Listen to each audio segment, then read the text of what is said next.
watching the tide roll away, just sitting on the dock of the bay, wasting time. I left my home in Georgia, headed for the Frisco Bay.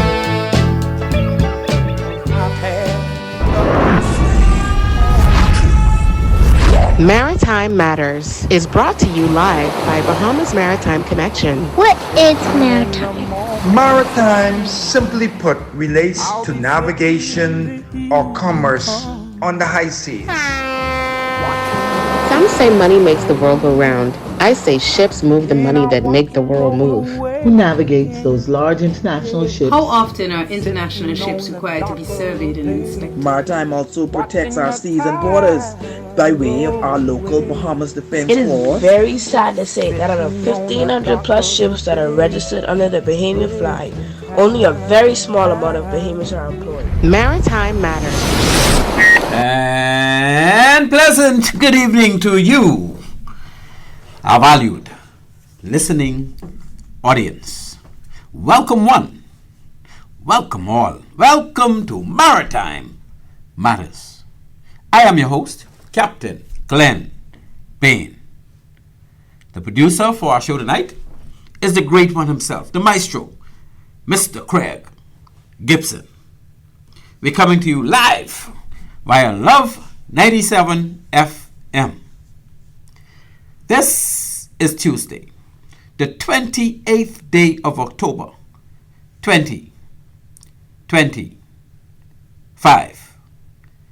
And if it's a Tuesday, it's Maritime Tick, Tick, Tick, Tick, Tick Matters. We encourage that if you're driving and tune in with us, please do so cautiously and ensure to take your time in getting wherever it is you are trying to get safely. As the saying goes, drive to arrive alive. Our sponsors for tonight's show, same two, you all know the deal. One-on-One Pharmacy and also Island Care Pharmacy. For all your medication needs, check out my little cuz, Shantia Heel McBride, and her lovely team at One-on-One Pharmacy in Nassau, and of course Island Care Pharmacy up there in Freeport. You can fill your prescription at the store, or if you like, send your refills via the online site oneononepharmacy.com. That's One-on-One Pharmacy, all lowercase, all one word, .com. The three locations are East Street South, Charles Sanders Highway, and of course downtown Freeport Explorers Way. We are secondly sponsored by Bahamas Maritime Connection Limited. At BMC, we provide a full slate of ISPS maritime security services. Good night, Anime. Oh boy, you're telling us our number one fan from day one, over 3.5 years ago. That's why I get big up my anime.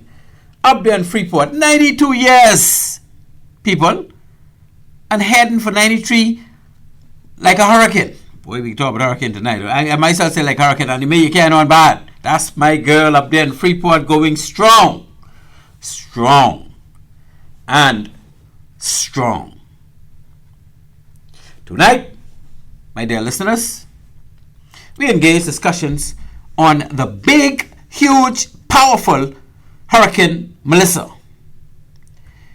How could we have anything else topping our list of discussions? Hurricanes are maritime. Everything we talk about tonight is maritime. But guess what? This is the big, huge, powerful one. She seems to be like a twin sister to Hurricane Dorian, and is not failing to rain terror on Jamaica as we speak. We hope to also have discussions surrounding the military activities building up around the Venezuelan coastline. You know, the U.S., they get on bad up in there, eh? And the developments and renewable energy. We have all kind of solar going on, taking over the world, and we need to discuss that because we are in the solar belt. We smack in it. There's no reason, absolutely no reason why everybody in this country should not be powered by solar by the end of next year. And I telling you that. I ain't say it happening, but we should be pushing to make it happen. So the discussion surrounding this hot topic should include the following. We start off at Hurricane Melissa. As said, Hurricane Melissa happened to be the most powerful storm on record to ever hit the country island of Jamaica. What they call it, the island state of Jamaica. You know, they had Gilbert and this one and that one, but boy, look here. This one, none was strong as this one. None was wide as this one. And the eye of this massive Hurricane Melissa is going like to the west, more western side of Jamaica. She's between the middle of Jamaica and the west end, which is like Negril and what the next area name to the west of Jamaica. It's plenty of them. Westmoreland, but the big one is not Ocho Rios, the other one. You all know. Mobe, Montego Bay. Lots and lots of people. Hills and mountains. Of course, not like the Blue Mountains in Kingston. Now, Kingston dodged. They ain't dodged no bullet now because they still in the right-hand quadrant, which is the most dangerous part of any hurricane as they moving forward. They're in that top right-hand quadrant.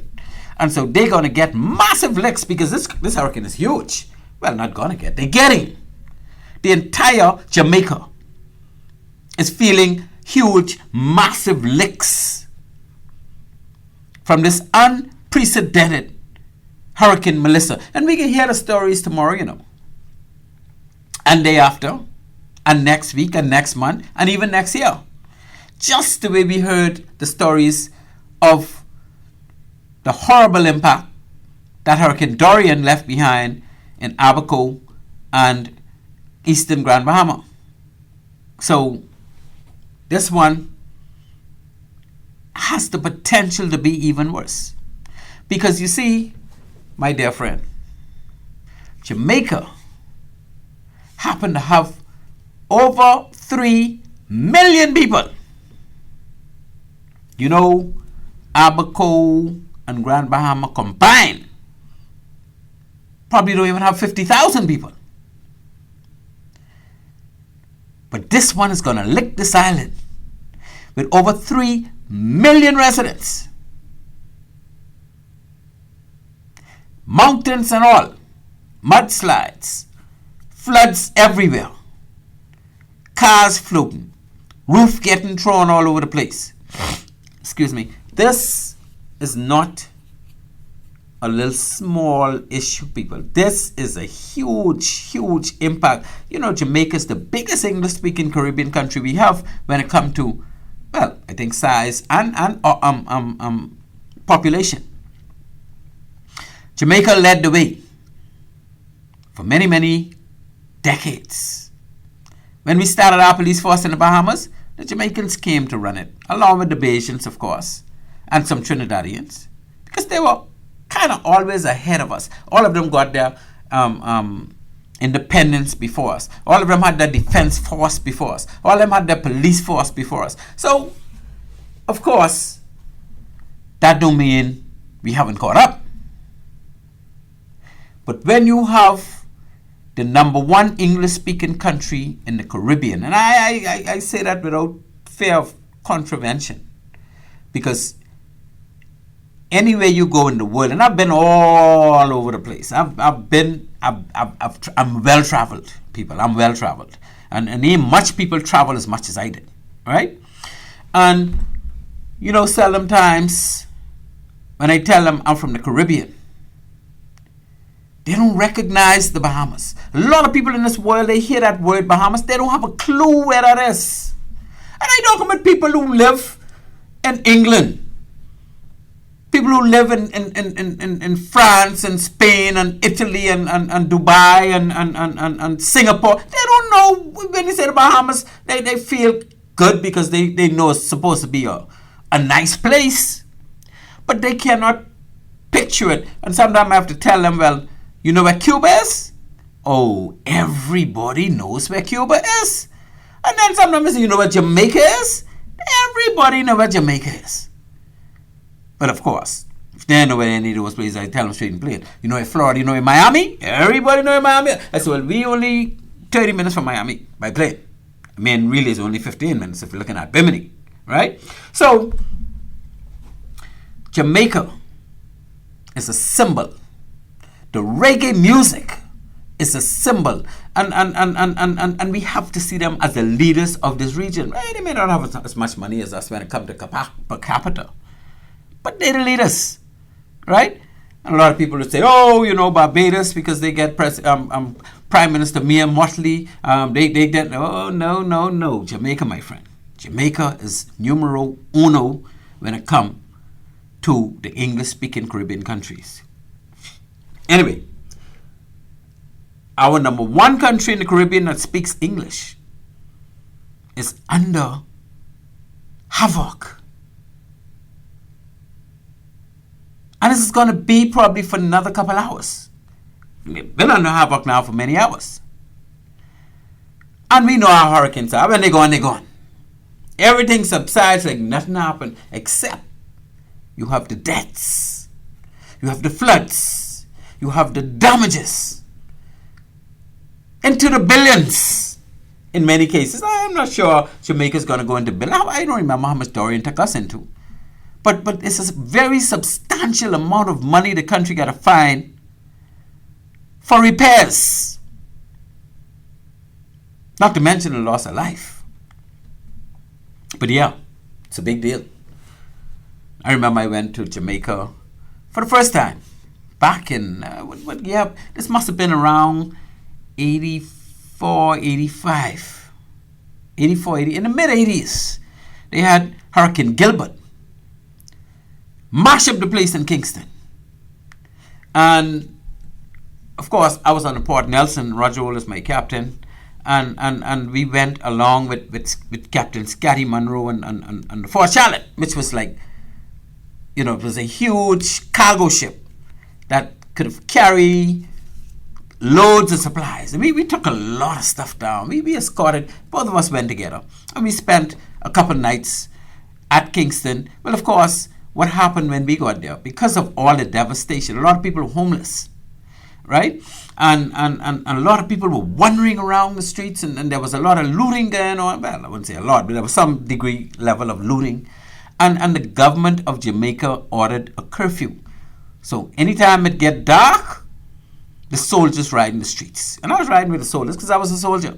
And I knew some of them personally because we trained at Dartmouth together and all the rest of that good stuff, right? So it was like, to me, an amazing thing to see that a country is under curfew. I got to understand what it is to be under curfew. I think it's very similar to when we had COVID, eh? Anyway, I'm stepping off topic. Let's stick with Hurricane Melissa. We wouldn't know the details until tomorrow. Some of the details. Because this is going to go on for a while, people. But I want you to know that this is a big deal when it comes to what's going on, not only in the Caribbean, in the world right now. I'm dominating world news. It's this Hurricane Melissa because of the size and the power that this unprecedented hurricane is bringing. The big question for us, though, here in the Bahamas, is will she maintain that strength when she's done with Jamaica, heading into Cuba, done with Cuba, and then coming toward us, Acklins and Crooked Island, and I guess Rumkey or San Salvador, or for sure I think it's going over Samana Key, eh? Samana and Plana Key is probably. So, based on the projection that I've seen. So the question is, will she maintain that same strength? Will she weaken a bit? Or will she weaken significantly? Or will she get even stronger? Whilst en route to Cuba and eventually the Bahamas. That's the big question for tonight. Again, will she maintain that strength Not only category 5, but beyond. You're talking about over 175. I've seen clips where he's saying she's gusting over 200 miles per hour. And you know that's what Dorian was doing, eh? They said Dorian was a category 7. If you kept that scale going on a is it geometric or arithmetic progression? I was good in maths a little bit, but I remember all those details. If you kept that scale going, Dorian probably would have been category 7 or 8. And we know what she did. So this one is no different. This is like Dorian little sister, well, Dorian big sister, or Dorian sister, twin sister. Just carrying on bad. Another question we want to know. Was it a good call when our government, our administration, ordered families to evacuate those Bahamian islands lying in the projected path of this monster hurricane? Did we do it too early? Should we wait? Or did the government make a call at the right time to get those people to safety? I don't know the answer. You know the number to call, 326-8255. That's the number to call if you want to reach us on those questions, right? We're coming back with those questions after our break. We go to number 2. There was a suspect who survived. I think it was the last attack that the U.S. made on a boat off Venezuela. And I said a boat. I don't know the size. But, of course, according to the U.S., these boats are deemed to be drug smuggling boats. These are not regular cargo ships that could be verified. These are just boats out there, and nobody knows whether they were running drugs because there's no evidence that they found drugs in the water or on those vessels. What they do know is a lot of people were killed. So, the question is, why has the United States sent a carrier strike group to the Venezuelan coast? This, a lot of people want to know, why is America sending this big military power? But now you know the carrier strike group is an aircraft carrier surrounded by frigates and destroyers and submarines and all the rest of it. That's a carrier strike group. That's a flotilla. This is war, people. Well, this isn't war, but that's a wartime move. When you see those strike force group moving, this is similar to what they had in the Red Sea recently, when the Houthis were trying to blow up all the vessels that tried to get through the Red Sea to get to the Suez Canal. This is very similar to that.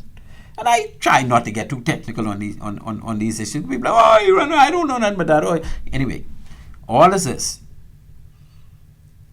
is a wartime grouping of ships with a lot of missiles and that type of thing, torpedoes and whatnot, that when they move in to set the stage for war. If it was to happen, they're ready. And you don't normally have strike force groups moving around in peacetime unless they're doing exercises. But ain't nobody said this U.S. flotilla or this U.S. carrier strike force group went to South America to do exercises. Especially when we consider the fact that this group have already destroyed some civilian vessels. That is an act of war in a peacetime situation. Now, this is unprecedented simply because even when we knew they were drug boats, motherships, piled up like dirt used to be in those areas. Coast Guard would simply arrest them. The Coast Guard will take the drugs, bring them in. So if you have the Navy out there, the Navy that is far more equipped than any Coast Guard or any defense force, can that same Navy arrest these vessels, board them, take over, and if they have drugs, turn them over to the Coast Guard? Do they have to actually send the type of message as though we are at war with you? And at war with who? Because we found out along the way that some of the occupants of these vessels were from places like Trinidad. They were not necessarily Colombians and Venezuelans and that type of thing. But, you know, that is a decision that the U.S. not only made, but they're standing by. We need to talk about that in a little more depth. What can be done about it? Well, of course, we got a group of CARICOM people, or nations, with present and past leaders putting up a protest saying that the U.S. should not do this aggression in our backyard. Well, really in our backyard, but I guess it is, because it's basically in the Caribbean Sea, eh? The Southern Caribbean Sea, to some extent. When it's not in the Atlantic Ocean, along the east coast of South America. But they are putting up a protest that this aggression should not happen. But who cares? Who cares whether or not they put up a protest? Who's going to come to their rescue to go up against the big giant of the world, of the United States? The question we want to ask, though, should the Bahamas be in support of this position being taken by CARICOM? Should the Bahamas also protest against our neighbors to the north? Should we try to bite the hand that feeds us? The question is, why is CARICOM getting involved in such a feat? We got answers. We got answers, and I hope you got some answers. Because 326-8255 is going to be live and available for answers. I got some. We can throw some out there. Then we want to move to the energy situation. The clean energy surpass coal. What they talking about when they say clean energy? They talking about solar. In particular, not even the wind farms, because you know President Trump stopped all those wind farm contracts from being pressing forward on the eastern coast of the U.S. and in some cases, I guess, some of the western areas too. But certainly, there were quite a few in the New York, New Jersey, in that area that were already up and going, already signed off. But of course, President Trump decided that's going to be stopped, reviewed, and cancelled. And you can't stop the man from doing what he feel is the right thing to do. Whether it's right, wrong, or with any opposition. That's the president of the U.S. making a decision on the U.S. money. Right? So we ain't getting into that. But, be it as it may, can the actions of the president of the United States, remember just last week now, because of the aggression of the U.S. toward the IMO's vote on putting penalty or levying a tax on ships that emits over a particular threshold that will be established. They would have to pay so much money per ton of carbon emitted into the environment. And the U.S. position was, no. We don't think that's a good idea. Because if you all do that, you're going to cause problems for us in the U.S. Because we have a lot of ships.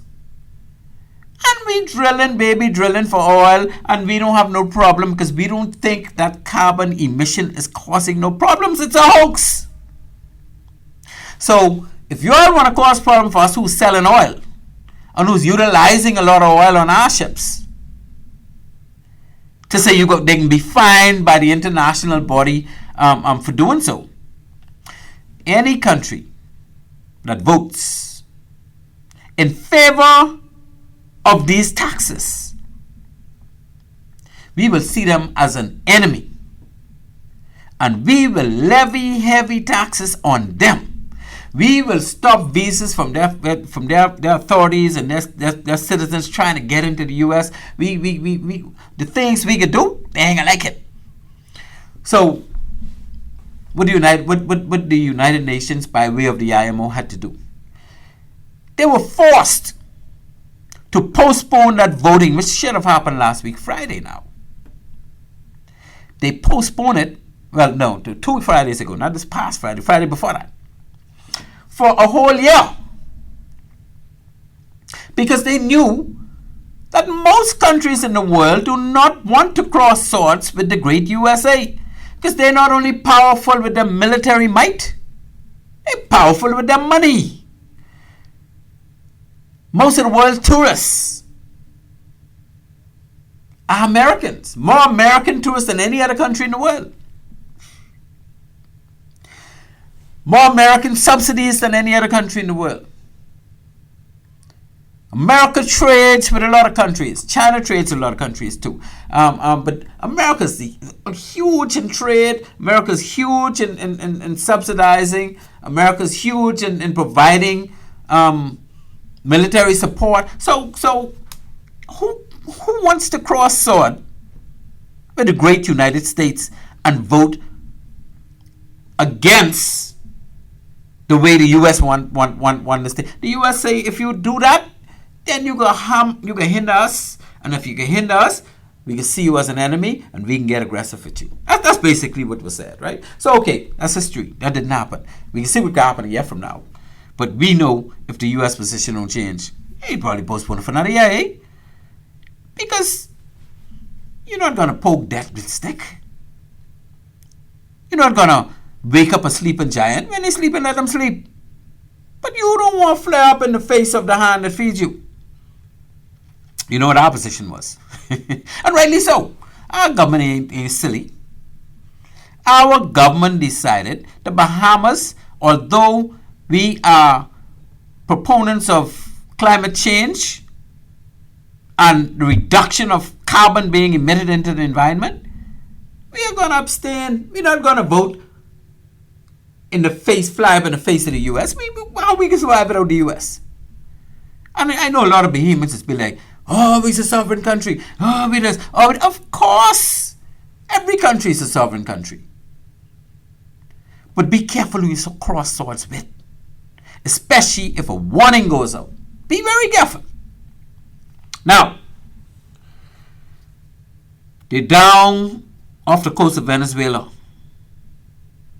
doing some things that the world feel shouldn't be done. And we want to know what our position is on that. Well, we don't want, I think I know what our position is on that, what our position even should be.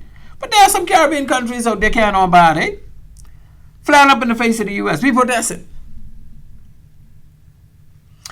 And it's a reason why. Of course, we will hear from you too. I won't just go into what reason I uncovered. We will hear from you too. So back to our clean energy surpassing coal. Coal was the number one energy source in the entire world up until last month when solar overtook it. So solar is currently the number one energy source in the entire world. And you know solar could only be used within the solar region, which is like between 30 degrees north and 30 degrees south. Even if all that, maybe, I'd say 30. I'd go to 30, right?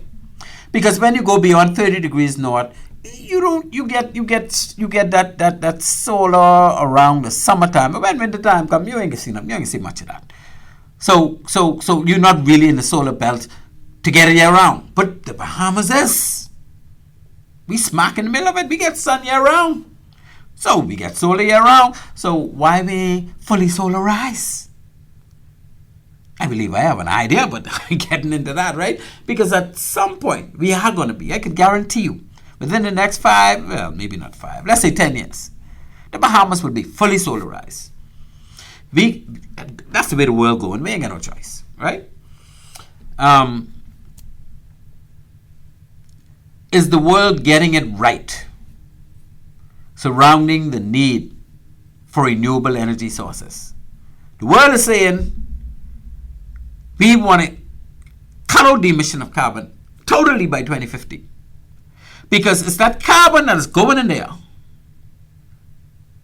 and absorbing water, making it heavy, and it's creating a blockage so that when the sun heats up the earth in the daytime, and what usually would happen is in the nighttime that heat will rise and go into the abyss, into space as we call it.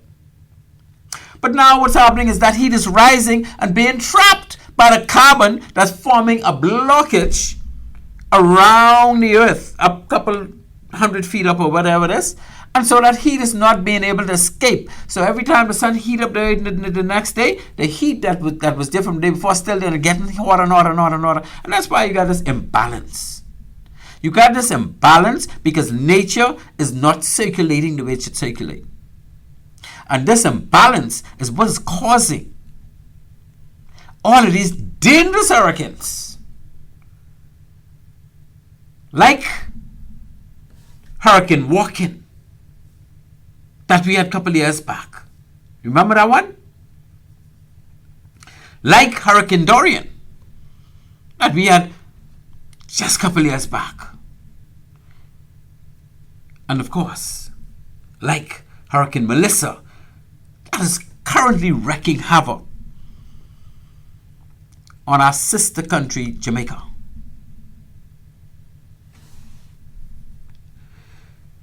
Is the U.S. getting it right in calling renewable energy a hoax? President Trump said, man, this is a bunch of foolishness. It's just how the world rolling. You all talking about renewable energy. One time you all was talking about El Nino and El Nina and global warming, and the next thing you know that finished with. Then he's talking about the ozone layer. Well, okay, that patch up. But this thing you're talking about carbon and this and that, oh no, that's a hoax. I'm not paying no attention to that. I'm going to drill some more. And the sad thing about it, in my opinion, the sad thing about it is when the U.S. decides to go against the United Nations, nobody could get in it. Nobody could get in it. And we have events after events in history that show that the United Nations cannot form a force that could compete against the United States. So if the United States say, we are going in Vietnam, no other country could say, well, if we go there, you got to deal with us. But let another country in the world say, we are going to Vietnam, and the U.S. ain't want them going into Vietnam. Or some place like Saudi Arabia that the U.S. depend on. Oh, that wouldn't happen. Because that's what Iraq wanted to do. They start shooting Scud missiles and stuff at Saudi Arabia and Israel, eh? Remember those days?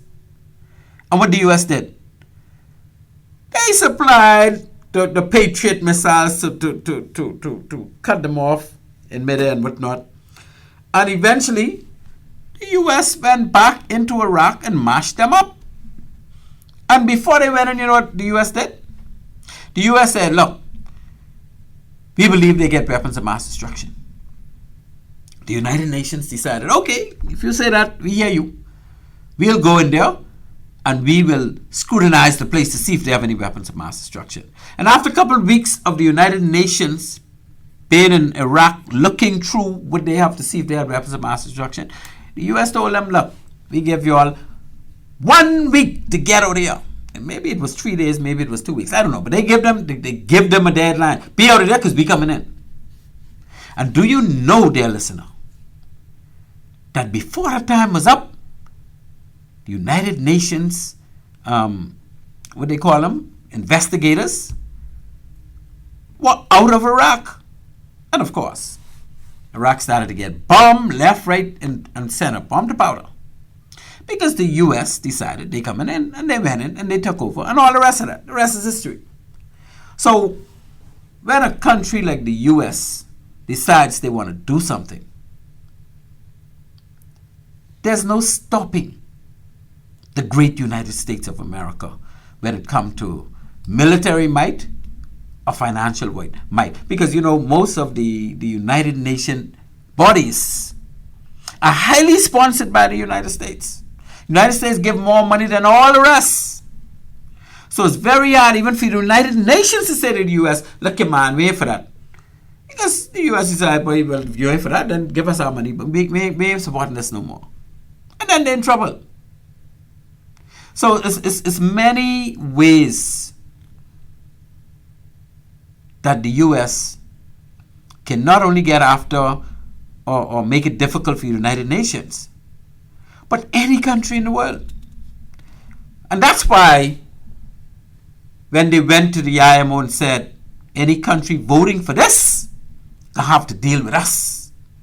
The IMO, the International Maritime Organization, responsible for setting the international laws for ships worldwide, had to postpone the voting. Because they realized that they wouldn't win that voting. And one thing with these bodies now, if you put something in the vote and you lose, you don't bring that back up to Ahmed, oh, we can try this again. No, that's it. So because they couldn't afford to lose that voting to put tax on carbon emissions, they had to postpone it. And they'll have to continue to postpone it until such time as Mr. Trump is probably no longer the president of the United States. Because while President Trump and his team are in power, they're not going to have it. And that's the bottom line. And I say again, the Bahamas' position is what?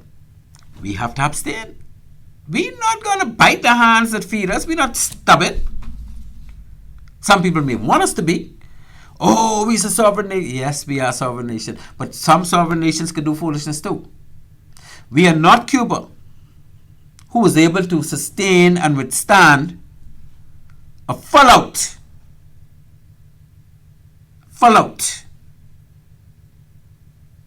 we may call the thing embargo by the United States. Now, Cuba's right under the United States, you know. It ain't like Cuba in the Middle East or the Far East, because some of those countries, the United States placed embargo on, and they felt it. Cuba's right there. And they were able to survive an embargo from the great USA. And who was the savior for Cuba? Russia. You see, back then, Russia did a lot of things in this world. Anyway, let me don't get off track talking about Russia, right? But Russia did a lot of things in this world to help countries that America had sidelined. Because the Soviet Union at the time, not just Russia, it was the Iron Curtain was up then, right? The Soviet Union would have helped a lot of countries, even in Africa. Because now remember, Africa was split up into all kinds of categories. The French did own a certain part, the Brits did own a certain part, the Spanish did own a certain part, the Italians did own a certain part. They just take Africa and chunk it up, Europe did, and say, this section is mine, that section is yours. And they raid Africa of its riches. Well, some of it, because Africa is still rich. And those African countries had to respond to them. Those African countries started to speak their language. You know, African countries speak French and Spanish and all kind of languages, English too, of course. Some of them still speak their tribal language, but they have converted to whatever country was in charge of them. and most of them, to get away from being subservient to those European countries, turned to Russia. And very recently, I was reading an article where they said, as bad as they talk about Russia, you cannot name one country that Russia has as a territory. All those European countries got territorial countries. In the Caribbean, in Africa, and they just go in and mash up the people and take over. But Russia never did that. But Russia's supposed to be the bad fella. Anyway, that was not on the script, people. That was unscripted. So again, is the U.S. getting it right in calling renewable energy a hoax? Are these powerful storms such as Joaquin we had? I think we had a prime minister who used to say joking. Just thought I'd put that out there, right? Of course, he didn't know no better, but eventually started calling it Joaquin, right? Hurricane Joaquin, Hurricane Dorian, and now the big one, Hurricane Melissa. Is this renewable energy required so that hurricanes don't get as bad as these due to the overburdening of carbon in the environment? I don't know. And then we want to talk about some things with ships. So ships are doing it. They have the ships are now having installed what they call carbon capture mechanisms. In other words, instead of emitting the carbon into the environment, they put a trap or some kind of sieve to trap the carbon and then have it channeled into a void space in their ship. Of course, they probably process it first so they could store it properly. And then when they get in certain ports, the truck or whatever comes, take the carbon, put it in their vehicle, and take it to a plant that can solidify it, either turn it into to something hard or turn it into liquid, so that they can store it miles underneath the earth, where carbon's supposed to be. You know, trees take in carbon and give off oxygen. So if you put it in the earth, that's where most of the carbon is. You want to know where carbon is? Dig up a tree. That's why our carbon sinks, which are seagrass meadows. If you was to go and drop an anchor where our seagrass is, that anchor hooks into that carbon and some of that escapes. Because those seagrass are storing that carbon in the bottom of the sea and under the, what you call sea, what we call it? Anyway, the bottom of the sea, all right? Seabed. The seabed. And that's why they're so greedy and they could do so much carbon, because under they're so soft and they got plenty of room for storage, unlike the trees on the land would have to store it in the hard dirt or ground or rock. That's the difference. So again, you're listening to Maritime Matters, people. That was a long one, eh? I am your host, Captain Glenn Bain. Our wonderful producer for the night, Mr. Craig Gibson. We are talking maritime, because on this show, we talk maritime. But our topics for the night, Hurricane Melissa. The striking of those vessels off the Venezuelan coast and the carrier strike group, U.S. carrier strike group, doing the damage. We're talking about how coal was surpassed by the clean energy solar last month. And we're talking about how ships using carbon capture, fuel cells, and rail propulsion, etc., to get their ship to net zero carbon emissions.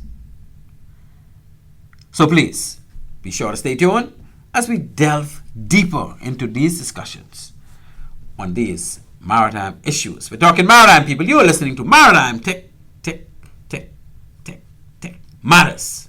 At this point, we move to our first break, and when we return, we will engage deeper these discussions. So listen, you don't want to touch that dial. Let's go with it. At One-on-One Pharmacy, our friendly staff is ready to serve you. Visit us today for all your prescription and over-the-counter needs at our East Street South or Charles Saunders Highway locations. We're open Monday through Saturday from 8 a.m. to 8 p.m. and from 9 to 4 on Sundays. In a rush?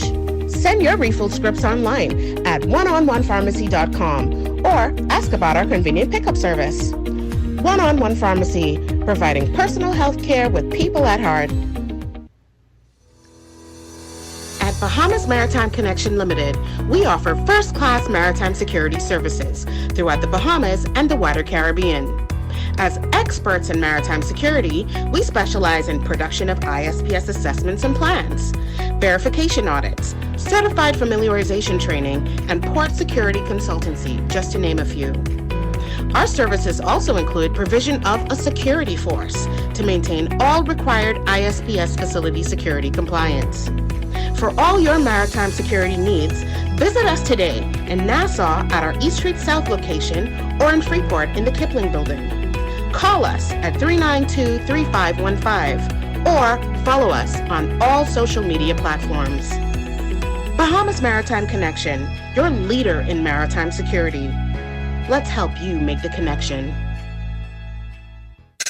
One world, one station. Love 97 FM Bahamas.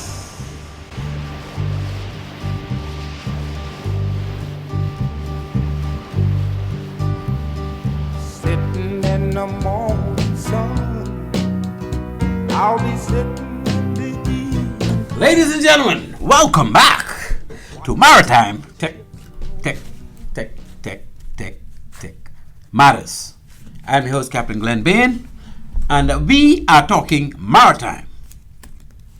Maritime Matters airs weekly at 17:05. That's 5:05 p.m. every Tuesday, right here on Love 97 FM. The primary purpose of our show is to sensitize Bahamians of opportunities in the maritime sector. We also cover current maritime issues from the domestic and from the international maritime fields. We really focus on international tonight, eh? The phone number to call us, should you wish to get in on this discussion during the show, is 326-8255. That's 326-8255. To hear a replay of this show or any of our previous shows, simply hit us up at any time via our YouTube page. That's Maritime Matters Bahamas. 3 words, just like I love you. Maritime Matters Bahamas. Just go to YouTube on your electronic device and type into the search box Maritime Matters Bahamas, and you'll see a slew of our previous shows come up. You can listen to any of them at any time, and of course, later on tonight, this particular show will be uploaded for your convenience. So, let's talk maritime. We continue to discuss Hurricane Melissa, the U.S. carrier group strike force off the coast of Venezuela. We want to also continue to discuss the clean energy, the fact that solar is now in charge, number 1 in the world, and never to turn back. It's only going to get better and better and better, baby. And of course, what are some of these ships doing for the actual acclimation of net zero carbon emissions? So let's take it all the way back up to the hurricane. The number to call again, 326-8255. We are all watching this hurricane. We are all aware that this hurricane is wreaking havoc on our brothers and sisters down there in Jamaica. What do you have to say about this hurricane? Somebody have to have something to say. We know that it's projected to head to Cuba and probably reach there tomorrow sometime, because Cuba ain't that far from Jamaica. And after that, the following day is probably be in the Bahamas, heading for between Long Island, Cricket Island, Auckland, Rumkey, San Salvador, just straight up that corridor, eh? And we also know that we've already evacuated some of our people. But this one happened to be the most powerful storm on record to ever hit the island country or the island nation of Jamaica. That's a big deal because we know in the past Jamaica had some hurricanes that hit and did a lot of damage. But none of them could have compared with this big boy. Oh, big girl Melissa. Will she maintain her strength as she moves away from Jamaica tomorrow or overnight tonight and heads to Cuba? Now remember now, they're not going over Kingston. This Melissa decided those mountains may cause some problem for me. I'm not going over the Blue Mountains. Not to die. I am going on the western side where the mountains are not so steep. So I will maintain my strength as I go across it. And that's exactly what's going to happen. She's going to maintain her strength, but of course, she probably weakened a bit because she was over land and wasn't turning water for that period of time. And she's moving very, very slow. You have a storm, a hurricane that was moving at 2 miles per hour and 3 miles per hour for the past almost 2 days. Of course, she's expected to pick up speed once she passes Jamaica, and I don't really understand why. I'm not an expert in meteorology, but what I do understand is that hurricanes are low-pressure systems or bodies, and whenever they buck up to a high-pressure ridge, they can only skirt along the edges. They can't penetrate a high-pressure ridge. So that's the reason why it's actually going to be moving from a northwesterly direction, and it's going to pivot on Jamaica and shift into northeasterly direction. Because if it wasn't for that body, that high pressure, it'll continue to go all the way up, and it'll probably go over Havana, and then it'll go off the coast of Florida, West Florida, probably straight up to Alabama or one of them, eh? That's what would happen if that high pressure ridge is not protecting those areas and also protecting us in Nassau and Freeport and all the rest of that. That's the reason why it's taking the route it's taking, because there's a high pressure ridge that is basically causing it to go in a particular direction. These things don't have no rudder, but they are guided by bodies that are more heavy than them. And although this one is wrecking the most havoc, you'll think that a hurricane can go through anything. Oh no! They are low pressure systems. They cannot penetrate a high pressure ridge or high pressure system. And as these and why do you think that when Dorian arrived over South Riding Point in Grand Bahama, she sat there for 2 days? Because there was a high pressure ridge that she couldn't go forward, and there was a high pressure ridge coming from the north, and the two of them had a sandwich. So she keeps spinning, trying to get through. She couldn't get through. And then the high pressure ridge to the north started to subside, and she was able to go north. That's why she never reached Freeport. Because if it wasn't for those high pressure ridge protecting Freeport, she would have come, the eye would have come straight over Freeport. And far more damage would have been done to Freeport. Because for those of you who don't know, I went to McLean's Town just to see what this big Dorian did. If it sat here for all and passing South Riding Point, where they had was it Statoil at the time, or was it Equinor, whatever the facility had named at the time. It's now Luthorn, right? Some of the tops of the tanks were blown off, and you're talking about these big heavy steel tanks and these big heavy tops. They're blown off, and the fuel that was stored in these tanks were whipped all over the place. And we were asking, what's going to be done? What is going to be done about this damage that your facility has caused to spread on our soil? I mean, we was a bit naive, eh? Because the reality is, when you have an act of God doing these things, you cannot really blame anybody else. They call it force majeure when you're on a ship. If you go in a storm catch you, the ownership, nobody could blame you if your ship wrecked somewhere or damaged something, or you have a big spill as a result of that weather condition, that's force majeure. You cannot be held accountable for that. So if you have force majeure on land because of that hurricane, why is it that we thought we could have made them pay us for what Hurricane Dorian did? Anyway, I digress. Let's move on. You don't believe me? Let's talk about it. 326-8255. So this big, massive Hurricane Melissa, she is moved on to Jamaica, and the entire Jamaica. It ain't like she only over Ocho Rios or Montego Bay or Westmoreland or Negril or Kingston or Port, whatever named in the north, I can't remember those ports. You got San Antonio, not San Antonio, Port San something.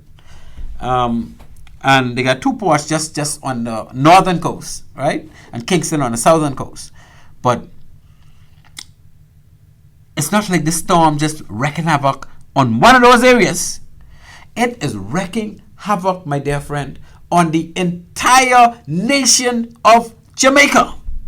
Now, see, we don't have that problem in the Bahamas when a hurricane comes and it's barreling through. Because, of course, it's going to hit some of our islands. But the entire Bahamas is not going to be affected by strength 5. You know what it is for strength 5 to hit every single island in the Bahamas? Well, you don't want to touch Nassau, eh? Because if it touches Nassau, how is Nassau going to help anybody else? And I think that's a very similar thing with Kingston. But again, the eye did not, thank goodness, go directly over Houston, over Kingston. It more went over the Westmoreland, Montego Bay area. Maybe Ocho Rios, although she's in the middle. She may have, because she's pivoting and going back northeast. We don't know. We'll find out when we see the track tomorrow. But my heart goes out to all Jamaicans. Not only the ones that are currently in Jamaica, but even the ones that, because when these things happen, we all got family abroad. We must feel these things. When our country is doing well, our families abroad are very happy and boastful. When our country is not doing well, our families, they feel it and they're sorrowful. So right now we got not only the 3 million Jamaicans at home, but they say they get like another 3 million out of Jamaica, eh? Or more than that. I don't know. 326-8255. If you know, please call me and tell me. But one of the things we were able to do, based on information I read, is get the Bahamians home from Jamaica, the students. We were able to send a Bahamas airplane down there to get them and bring them to safety, which was, again, another very good call, in my opinion, made by our administration of our country, the PLP government. We got to call it what it is. Because there were times when that wasn't done. And the administration of the day caught hell. Because that's part of the purpose of your government. To see to it that when you get students abroad or citizens abroad and they come in harm's way, you do whatever you could to help. And again, will she strengthen while heading toward Cuba and subsequently toward the Bahamas and through the Bahamas? Or will she get weaker? Or will she remain the same? Which is very, very strong and powerful. We are hoping that she weakens. And in the forecast of it all, our government made the call to have our brothers and sisters in the family islands that lie in the path of that cone or that projection evacuated. And my understanding is the evacuation is free. And I would assume that while the evacuation is free, the return will be free.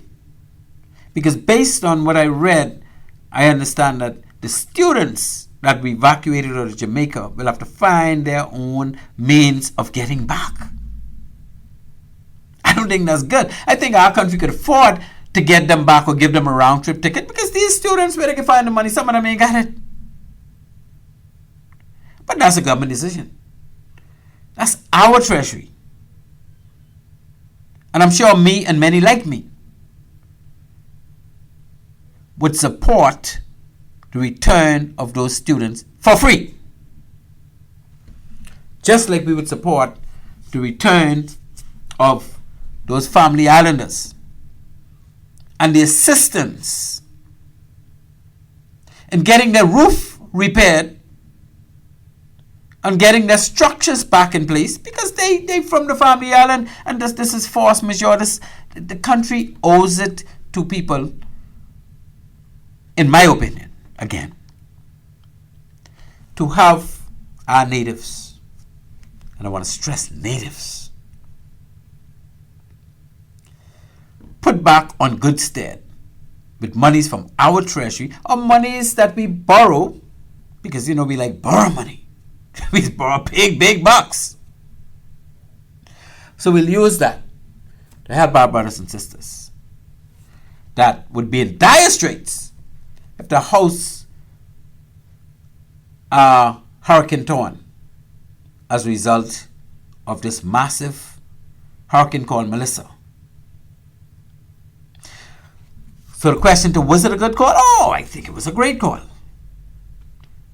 to evacuate the families from the Bahamian Islands lying in a projected path of this monster hurricane.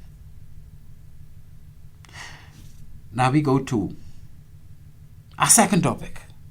Some say none of y'all want to call. You guys listen to me all night. I don't know why you all just want to sit back and listen to me talk all night. Ain't nobody got no views on Hurricane Melissa.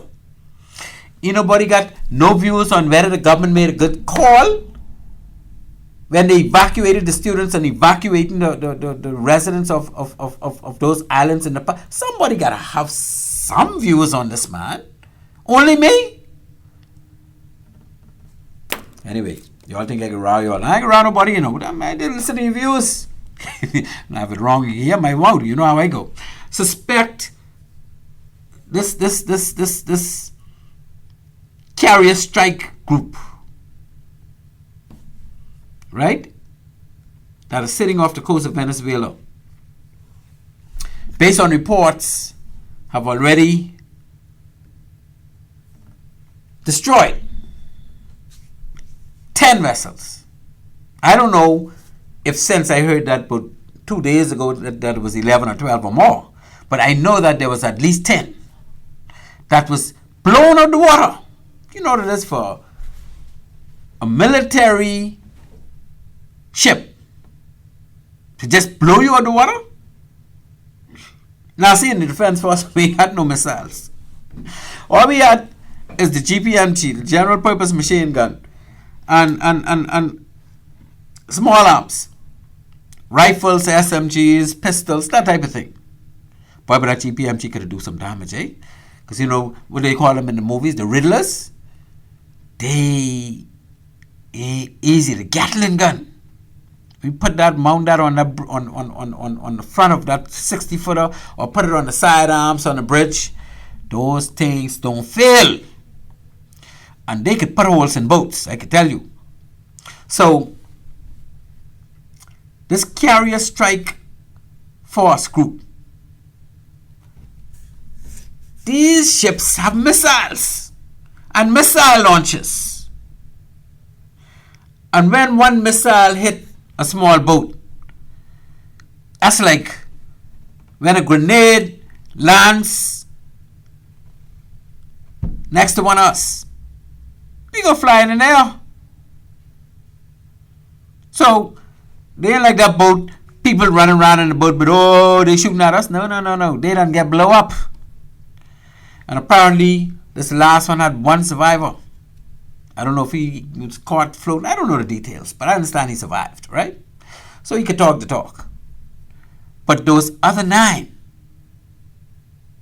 I don't think they had no survivors, not according to the reports I read. The people on board were killed. Should the Navy be killing people in peacetime?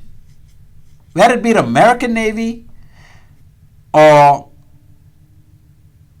the French Navy or the Russian Navy or the Chinese Navy, any Navy, Indian Navy, should any Navy be allowed to use the military might that was really designed for war during peacetime? Now, remember, and I always bring this up because I have to bring this up. When in the Bahamas, we had a patrol boat named the HMBS Flamingo, patrolling our waters in the southern area of Key Santo Domingo, which is even south of Ragged Island. After Key Santo Domingo is just the Santorin Channel, this ocean between us and Cuba. And while we were on patrol, arresting Cuban now remember now, when it comes to fishing, you could be anywhere within 12 miles of land. Well, back then it was 12 miles, right? Back then it was 12 miles. 3 miles for drugs and anything like that. But for fishing, it was 12 miles. And you are in our waters from an economical perspective, and we could arrest you and bring you in. Because if you're more than 12, if you're more than 1 mile from Key Santo Domingo, you're in the ocean, so you can't be fishing it. Ain't nobody fishes in the ocean.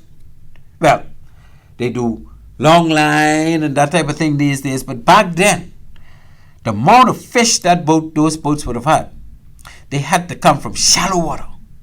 So they had to be within 3 miles or within 1 mile or whatever of Key Santo Domingo, putting them in Bahamian waters, eh? And if we arrested them, and while towing them in, about to tow them in, actually we didn't start moving yet, we have war planes, Russian MiG jets, come and make an attack on a patrol boat in peacetime. That is an act of war, an act of aggression, and we should not stop talking about that, because we lost 4 men and traumatized the other 19, eh? Or is it the other 15? 15 after that. After the 4 died on impact, the other 15 were traumatized, some of them until they died, because 4 more died. And others, today when you see them, you can tell that, I don't know about today, but I know when I saw them while I was on a job, I could have tell something was wrong. These people were impacted and they were never taken to get. Anyway, when May come again, May 10 come around again, or the month of May, we could be talking about that some more. But we need to understand that what is happening off the coast of Venezuela with these private boats, whether it be fishing boat or cargo boat, whatever kind of boat that are being blown up, in my opinion, Glenn Bean opinion, is a violation to the Geneva Convention, which says that in peacetime you should not utilize any war tactics. You should not be using wartime ships. I don't think anywhere in history the American had a wartime ship used for Coast Guard duties or used to blow civilian vessels out of the water. I can't recall. I don't think it ever happened. Right? But it's happening now. It happened already. Is this right?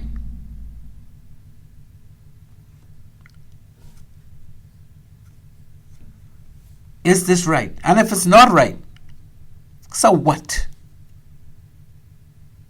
Because the U.S. is doing a lot of things that are deemed not so right in the eyes of the world. But nobody can stop them. Even the great United Nations can't do nothing about it. Who are the United Nations going to send to stop the U.S. from doing what they're doing off Venezuela? Now, the latest I heard, and this is very interesting, well, kind of interesting, is that Venezuela have their hands on some Cuban missiles that are designed to fire away at the carrier strike group. Now, based on my research, and they say they just acquired those from Russia, or because how they can get it to begin with the U.S. having a flotilla right there, ain't nothing get past them and go into Venezuela to carry no weapons, eh? So this is something that, of course, Venezuela would have had from time gone. And now they're bringing them to the coast to say that, well, you're all out there. If you all strike us, we can strike you back. Boy, what a mistake that'll be, eh? Could you imagine if Venezuela was to use a missile, any missile from anywhere in the world, and try and strike one of those U.S. warships? You can imagine what it'll be like in Venezuela. Hey, they forget about Iraq. Iraq had weapons gone to bed, but they get bombed to powder and overtaken with ease. There's no country in this world the U.S. can't take over, you know. And even the big China. Some people say, boy, I don't know if they want to try. Hey, let me tell you something. The U.S. is so powerful that they have 10 times more artillery than any other country could have. And the latest technology. So while President Trump is sitting on the throne as president, the number one position in the world, or the most powerful position in the world of the United States, he can authorize almost anything from a military perspective, and the military got to carry it out. So it may not be a situation where the military is comfortable with what they're doing, you know. But if you're chief of staff, not chief of staff, what do you call it? Commander-in-chief. If your commander-in-chief sends out directive for you to go out there and do these things, you ain't got no option, you ain't got no choice. He ain't asking you, he telling you that's what you need to do. I remember when I used to patrol, and sometimes we'd buck up to one or two Coast Guard cutters, right? Excuse me. And we always wondered why these U.S. Coast Guard cutters don't be firing at no ships when we come across them in international waters. And they told us, they said, man, we just marvel how you guys could just get on the gun and let it go. So we can't do that. So before we could fire a weapon, we have to get permission from our headquarters ashore. Otherwise, we cannot even fire. Now, you know, when we go to sea, we don't call base talking about, oh, we see one boat, we want to know if we can fire. No, we fire, and then we let them know, oh, we chase one boat, we think we hit him in shore. We firing, buddy. That's how the Royal Bahamas Defense Forces carry on, because we got the right to do it.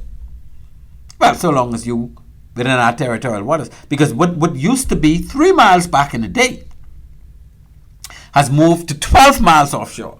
So off any Bahamian land point, up to 12 miles, we could board you if we suspect you of drugs, if we suspect you of poaching. Well, poaching a little different. Drugs or illegal immigrants or whatever, we could do it up to 12 miles from any land point in the Bahamas. But when it comes to fishing or poaching, our economic zone stretch out to 200 miles from any land point in the Bahamas. So if we suspect you of poaching, once you're within 200 miles of any one of our land point, we could board you, no matter who he is. Well, if you're American, eh? Yeah, but that's the law.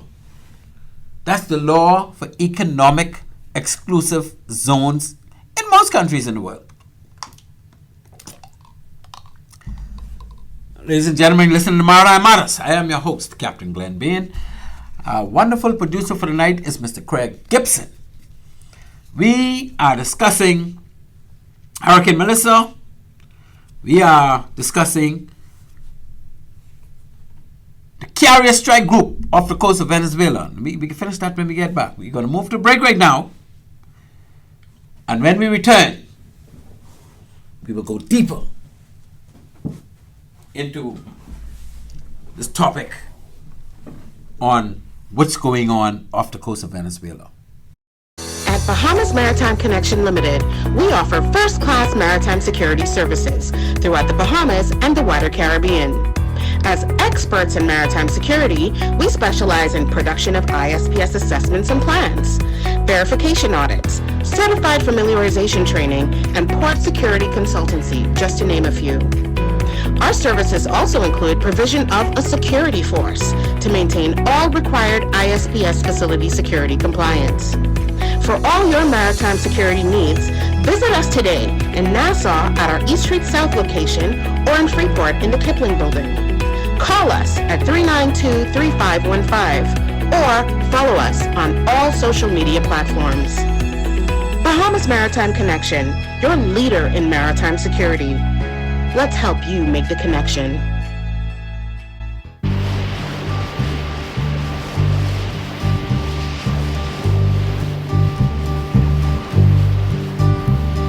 Sitting in the morning sun, I'll be sitting when the evening comes, watching the ships roll in, then I'll watch them roll away again. I'm sitting on the dock of the bay, watching the tide roll away. Just sitting on the dock of the bay, wasting time. We are back, ladies and gentlemen. Thank you so much for staying tuned in with us on Maritime Matters. Again, I am your host, Captain Glenn Bean, our producer for the night, Mr. Craig Gibson. And the number to reach us, should you wish to say hello. Boy, because you look like you all calling with nothing else. Let's go and say hello. Oh, Captain Bean, you're doing a good job, but boy, I know if you're on point tonight. Say something, all right? 326-8255 is the number to call. So we talked in detail about Hurricane Melissa, what is expected, what is the government doing, yada, yada, yada. And we were in the middle of talking about this Venezuelan coast carrier strike group by the U.S., which includes the largest aircraft carrier in the world, which also includes a good handful of destroyers and frigates, maybe one or two submarines, because that's how they roll. When you see an aircraft carrier, they got all kind of protection around that. Why? Because an aircraft carrier is a floating airport. They have probably over 100 airplanes of different types. And they can take off from that aircraft carrier to do a mission, and when they finish, they can come and land right back and go back in place and be serviced and all the rest of that. And these aircraft carry thousands of crew. Thousands of crew. And guess what? Guess how they move? Because now I want you to know. While you have a cruise ship costing about anywhere these days for some of the larger cruise ships, $3 to $4 billion. Those aircraft carriers are costing each $30 to $40 billion. So those big, huge, massive cruise ships are only a percentage, like 10% of the cost of an actual aircraft carrier.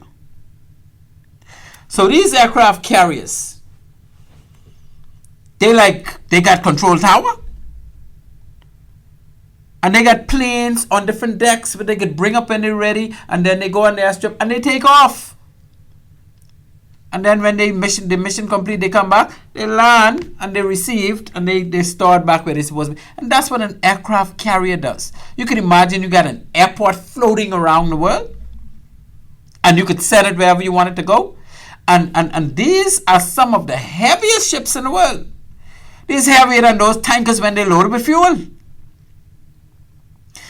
So if they're so heavy, that means you need a lot of power to make them move, because these aircraft carriers go fast. These ain't no little 10 miles per hour operation, you know. They could do 20 and 25 knots. So what you think they can use to power them? Regular engine? No! Those type aircraft carriers, my friend, are powered by nuclear reactors. That's why they call them nuclear aircraft carriers and nuclear submarine. They got submarines powered by nuclear as well.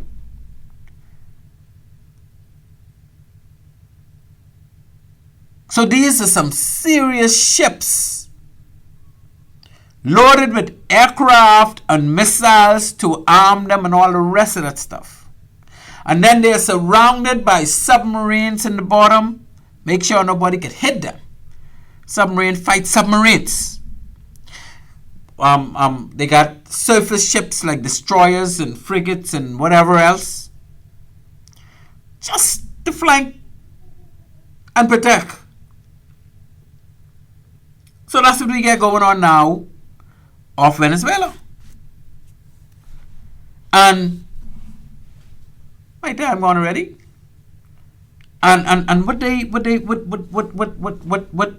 is the purpose of the U.S. wanting to have a flotilla out there? They're taking charge of the area, taking charge of the situation. And we get a group of countries, CARICOM countries, protesting. They say, oh, America shouldn't do this, U.S. shouldn't come down here and do this, what they doing, blowing up these vessels with our people on it and this and that and the next. And the U.S. say, man, they drug dealers. We don't care. They're drug dealers. If they don't want to get blown up, they have rights to don't be around here running drugs. Now, we don't know if they're drug dealers. But who are we? So they're protesting because they're in support of Venezuela. And the question is, should the Bahamas be in support of what CARICOM is doing? And let me give you some background now. You remember that thing called, what they call it, when former Minister Leslie Miller wanted the Bahamas to join the Carib thing, the fuel thing, right? Where Venezuela was basically giving you fuel ahead of time or giving you fuel without you paying up front. Petro-Carib, I think it was. Petro-Carib or Carib. And the Bahamas didn't sign on to it. But you have some countries that sign on to it. And those are primarily the countries that are protesting on behalf of Venezuela. Like Barbados, like Jamaica, like whoever else, some St. Vincent and the Grenadines and I ain't sure but St. Lucia. But guess what? They are doing this. They're getting in bed with Venezuela. Should the Bahamas be joining them? Why do you think the Bahamas didn't get in bed with Venezuela on this Petro-Carib thing? Because we are on the doorstep of the United States. The United States didn't like what was going on with Petro-Carib. And they frowned on those countries that did that. Do we want the United States to frown on the Bahamas? Well, you might, but I certainly don't. Oh, I love getting the States. And the thing about it is, you put one of those Caribbean countries that's protesting against the U.S. in a geographical position where the Bahamas is, you think they'll be protesting? No, they're looking out for their own interests. Because the big question is why, when Venezuela took over the island of Ancoca, which is an island smack between Venezuela and Guyana. They took over Ancoca because they were supposed to have one side of the river, because the river named Cuyuni. River Cuyuni runs through Ancoca Island. And the side that was on Venezuela's side, Venezuela is supposed to have that side of Ancoca. The side on the other side of the river, which belonged to Guyana.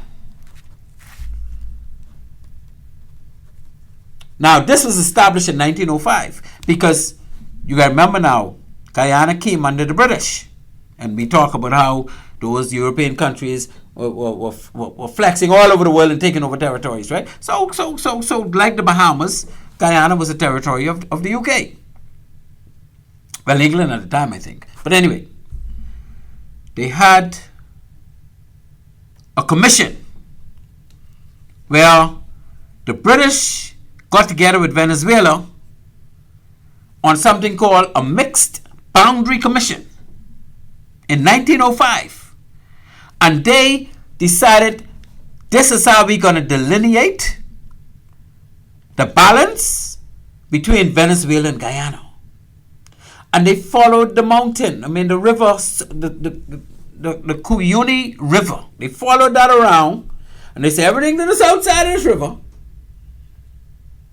or to Venezuela side, will be Venezuela. Everything on Guyana side will be Guyana. So here it is, this island called Ancoca.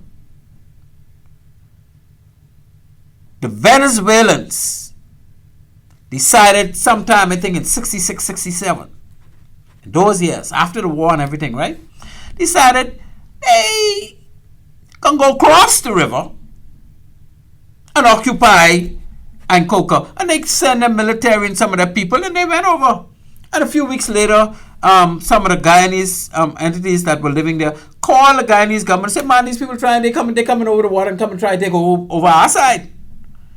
And the Guyanese government, from way back then, was trying to get them to move back over. But since they the building bridge, because as far as they're concerned, we owning this. Where was CARICOM? What position is CARICOM taking toward that aggression of Guyana, or the aggression of Venezuela, in taking over the Guyana side of Ancoca? And Guyana is supposed to be part of CARICOM. But they got silent because they wanted that oil for that low rate and all the rest of it. And when I look back, I say, is this the reason why the PLP government didn't back Minister Leslie Miller when he wanted that Petro-Carib to happen in the Bahamas? Is the reason because Venezuela forcefully in the 60s took over the side of Ancoca that was supposed to be for Guyana, based on the Mixed Boundary Commission in 1905, an agreement between the British and the Venezuelans?